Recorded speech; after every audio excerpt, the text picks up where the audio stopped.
Hi, I'm Jaxon from Creation Heaven. Hi, Jackson. Great to meet you. Great to meet you too. So, what inspired you to make this life-size Noah's Ark? Well, you know what?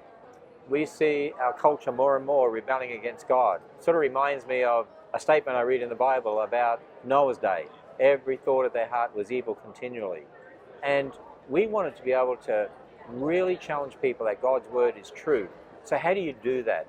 In the culture today, we need to build something that is so startling that people want to come and see it, and that'll enable us to give them the message of the truth of God's word. And other than the cross, Noah's Ark is the biggest reminder of the message of salvation.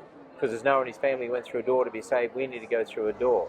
So why don't we rebuild Noah's Ark? Because people all over the world have heard of Noah's Ark, but build it the way it's described in the Bible and fill it with teaching exhibits and make it the quality or better than Disney and attract people from all over the world, and then we can take them through the Ark and also answer questions about the Bible and teach them the truth of God's word and the gospel. So, how will this help kids to understand Genesis, the book of Genesis, more? Well, when people come here, I've had adults that have come here and I've walked them up to the Ark and they stood there and they go, wow, this is massive. They don't realize how big Noah's Ark really was.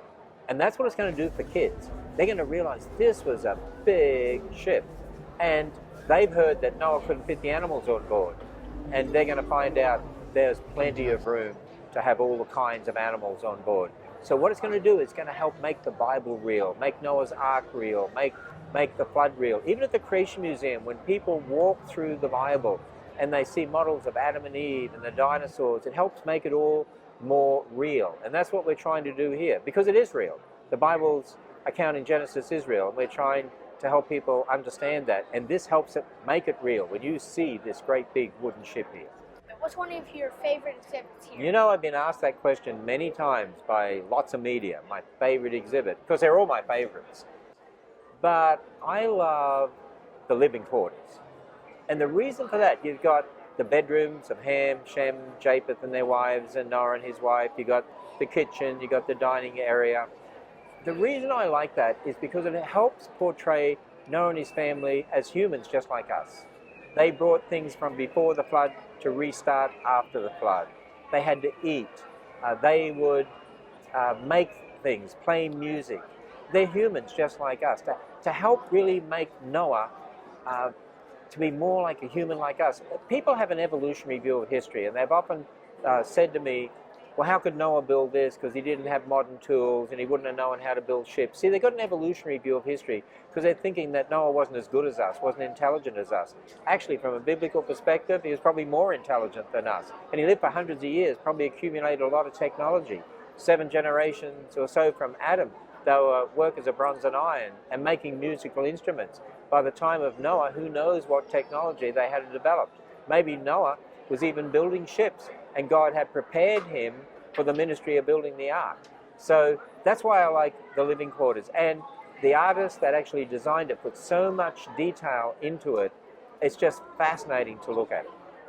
So, what's the next thing you're going to build here at the Ark? The next thing we're going to build phase 2, which will be a walled city representing where Noah lived before the flood. And we're going to have a working blacksmith shop and all sorts of other interesting items as well. But also to help people understand that the world had rebelled against Noah. After that, it's the Tower of Babel, and then a first century village.